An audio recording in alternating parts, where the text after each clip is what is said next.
3 years. We've come so far in just 3 short years. The sign of a strong leader, sir. No. The will of a strong people. So as you may or may not know, I'm on a quest to play through the canon Metal Gear games in release order, and I think the worst is behind me. I feel like the rest of my Metal Gear journey is going to be relatively smooth sailing. Not that any of the games I've played so far are terrible, but I do feel certain elements have been improved for the better as the series progressed. Metal Gear Solid 2 introduced a lot of cool features. Metal Gear Solid 3 Subsistence introduced the superior camera, and Metal Gear Solid 4 streamlined the controls. Peace Walker is an easy game to jump into, and I feel it handles the whole army or squad management thing better than Portable Ops did. The next game is not a traditional Metal Gear game. It is in fact a hack-and-slash action game, and my research tells me it may be canon, which is good enough for me, because it was co-developed by PlatinumGames and I enjoy their brand of action. I found some quotes from Metal Gear series creator Hideo Kojima that states the story is a continuation of the saga, and it's sort of a parallel story. I didn't find anything from him that outright states it's canon, but also nothing that states it isn't.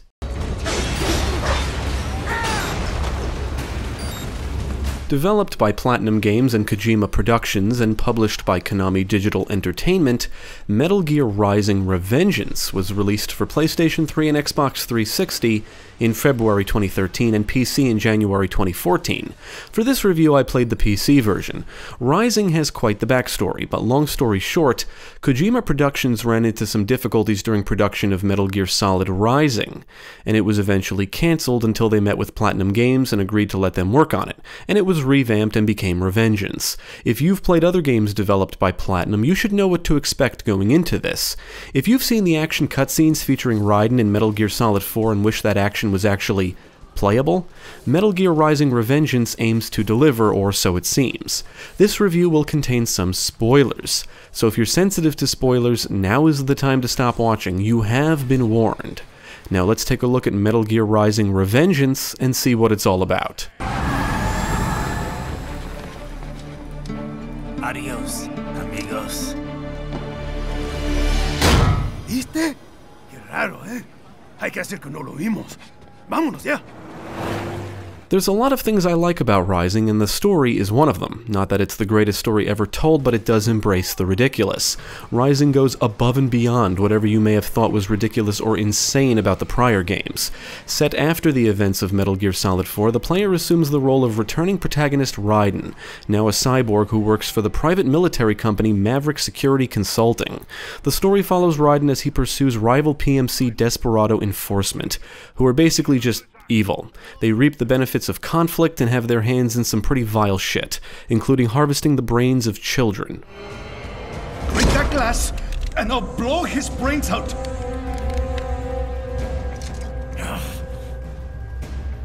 Surrender, or decide the needs of the many or the needs of the few. The story is primarily conveyed through cutscenes, and if you think some of the cutscenes in the prior games are ridiculous and or over the top, and that includes the redone cutscenes in the Twin Snakes, Metal Gear Rising fully embraces that kind of style, which is also reflected in the gameplay. Needless to say, I think it's a very entertaining game with some humorous dialogue here and there, and overall I feel it makes for a nice break from the more typical, grounded, for lack of a better word, Metal Gear tales. You don't need to play the previous games to understand what's going on here, but there are some references to previous events that you may not understand otherwise.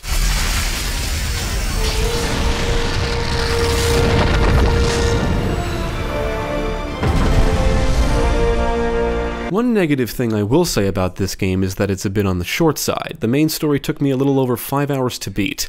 Granted, the game does come with plenty of replay value, and the PC version, or at least the Steam version, comes with all the DLC, including the 2 additional storylines. One lets you assume the role of another cyborg, Jetstream Sam, who does play differently than Raiden, and the other lets you assume the role of Blade Wolf, a robot dog. Both storylines are extremely short and feature the same enemies and even locations as the main story, but there are some differences. Sam's story features tougher and more aggressive enemies and contains one of the most frustrating final bosses I've ever had the pleasure of battling. Motherfucker is just cheap. Blade Wolf's story contains an original boss.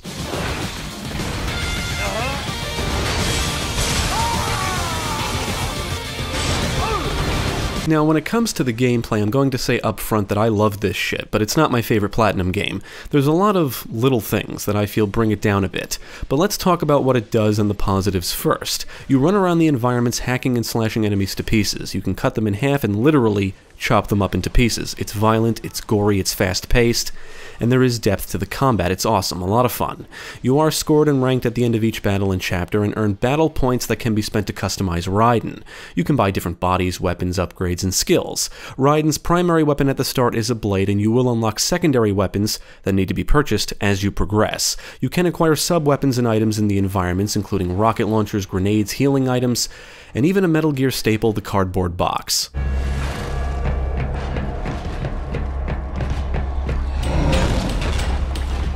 You can perform light and strong attacks and string attacks together to form combos. Your main defensive moves are parrying and countering, both of which will require proper timing. Then there's Blade Mode.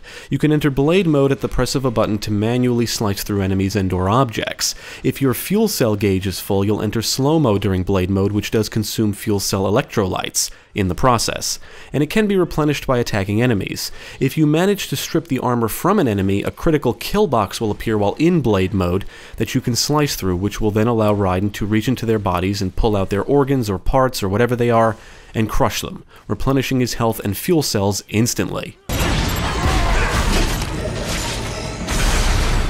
Now, if you think everything I've described so far sounds pretty cool, it is, but I do feel the controls take some getting used to, and the way the game teaches you shit is handled very poorly. When you first jump in, you must complete a tutorial, but it doesn't teach you enough, in my opinion. You will unlock new abilities and things as you progress through the story, and the result is sometimes new tutorials in the game's VR missions mode. And these are tutorials for major mechanics that you should actually know. Instead of teaching you as you go, or at least giving you the option, you have to exit the story mode and enter the VR missions mode to activate the tutorials, then go back to the story mode to continue.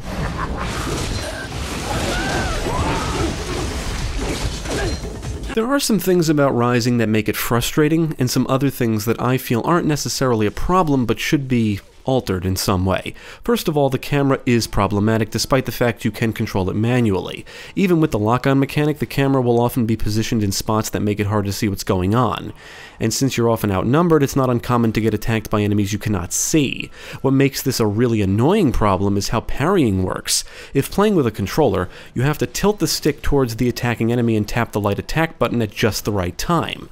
Another problem is that you can't easily switch weapons and items during combat. Easily may not be the right word, but the design is questionable. You have to stand still to enter the sub-weapons menu, which can be a big problem in this fast-paced action game where you're often outnumbered. Not only that, but sometimes it doesn't seem to work, so I would end up mashing the button until it opened.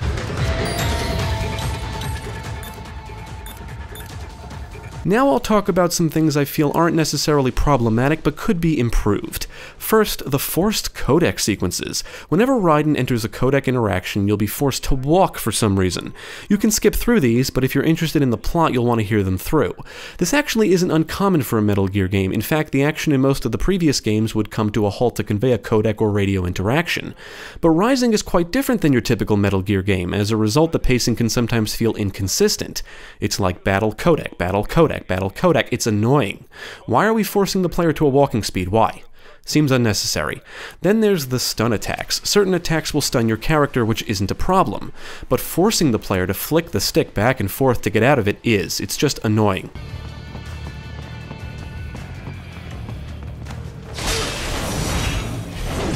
Metal Gear Rising does actually feature some stealth. Now, it's not as involved as that of the previous games, but it does work well enough. You can sneak up on enemies and perform what the game calls ninja kills, which are just instant takedowns. Rising even comes with Metal Gear's classic alert system, and it is possible to reach certain destinations undetected.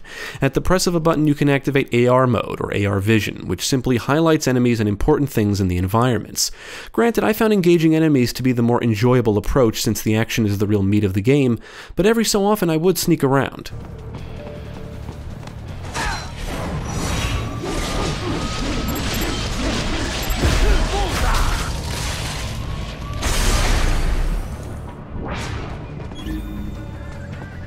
I did play through each of the storylines on the normal difficulty, and I would say the main story offers a good enough challenge without ever truly feeling unfair. The bosses made up the most challenging encounters in the game for me, and the final boss can be a real bitch, but nothing as cheap as the final boss in Sam's storyline. This motherfucker will spam attacks you cannot parry, and I found the whole fight to be very frustrating. My advice is to taunt so you can inflict more damage and be sure you know how to roll. Now, the Blade Wolf storyline throws you into a platforming sequence in the beginning, which I found odd, because the game doesn't feel suited to be a platformer, nor does it work well as one, which is only proven by this sequence. Furthermore, you're never forced to do any kind of platforming like this at any other point in the story or even the other storylines. Ultimately, this storyline is the shortest and weakest of the three.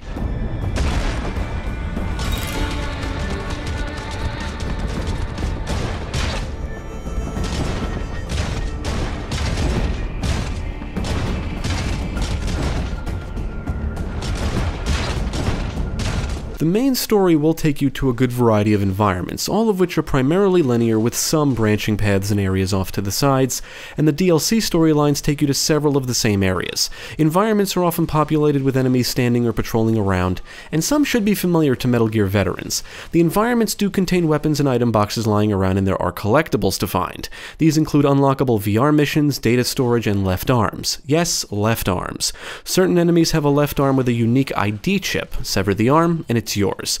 Unlocked VR missions can be accessed in the VR missions mode. These are basically challenges or objectives to test your skills, not unlike the VR missions in some of the previous Metal Gear games.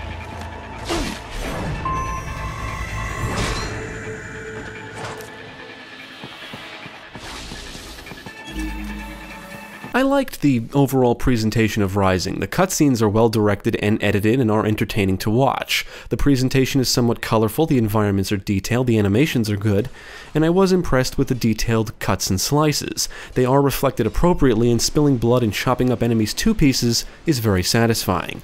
The action is backed by a rocking soundtrack. Now, I can't say I was a fan of every song, but I do think the music fits the action nicely. I did consult the game's PC Gaming wiki page before playing and learned the cutscenes are capped at 30 frames per second, and apparently the frame limiter is unstable. I thought some cutscenes appeared choppy, but the gameplay seemed to run fine in my experience. The only time I really noticed the frame rate dip was during Sam's storyline for some reason.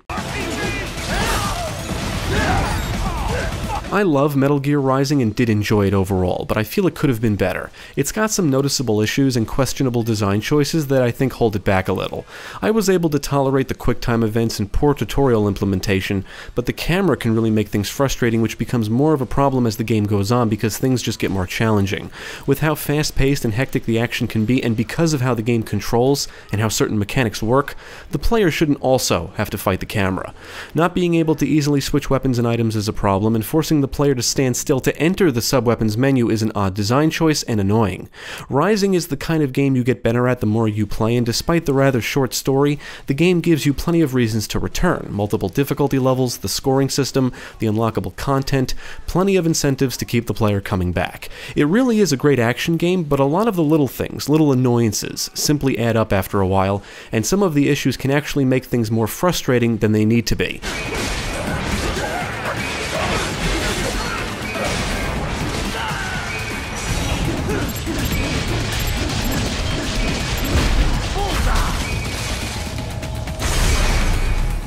As for the DLC storylines, I would say they're mostly forgettable. They're extremely short and don't introduce enough new stuff to make them really stand out. I'm probably only going to remember Sam's story, simply because of the frustrating final boss. Outside of the novelty of playing as Blade Wolf, there's nothing really exceptional about this story either. Sam's story is easily the better of the two, and it offers a more challenging experience, so that's at least something.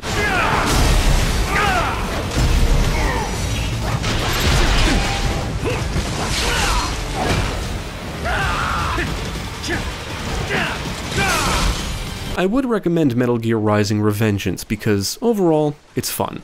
It's a fun game. The action is fast-paced, hectic, and intense, it's violent and gory and looks cool. There is depth to the combat, and if you take the time to learn the mechanics, you'll be in for a very fun and satisfying experience. Now, the game is far from perfect, and can be frustrating at times, but I would say there's more good here than bad. I think it could have been better, but what's on offer does make for a good time. Definitely check it out. Let's get this over with.